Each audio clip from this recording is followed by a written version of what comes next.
आज आम ताप विषय पढ़ा आम दैनंदिन जीवन में तापर व्यवहार विषय प्रथम आम कि आम जानते आम ग्रीष्म ऋतु ग्रीष्म दिन में आमको गरम अनुभूत सेपरी शीत दिन में आमको ठंडा अनुभूत सेपरी आम जो चा संस्पर्श आसती चा संस्पर्श आसती आमको गरम अनुभूत तेज जब बरफ संस्पर्श आम आसिले आम ठंडा अनुभव सेपरी जदि आम कौन एक पात्र किसी पानी नहीं निआ पाखे रखा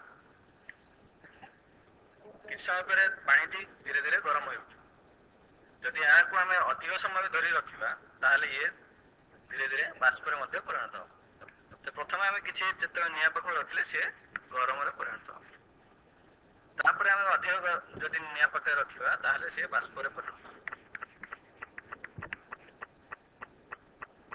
एम जानिले जे पानी जिते निआ संस्पर्श आसला निआर एक प्रकार शक्ति पानी को संचरित है जहाँ फल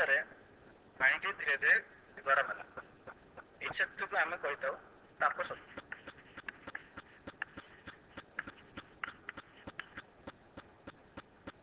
सेपरी अन्य एक पात्र जदि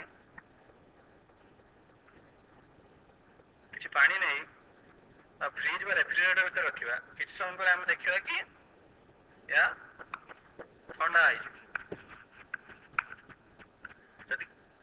अधिक समय आम फ्रिज भर रखते से पानी को ताले सी धीरे धीरे बरफ परिणत हो एम अनुभव कले पानी जिते फ्रिज भर रखा पानी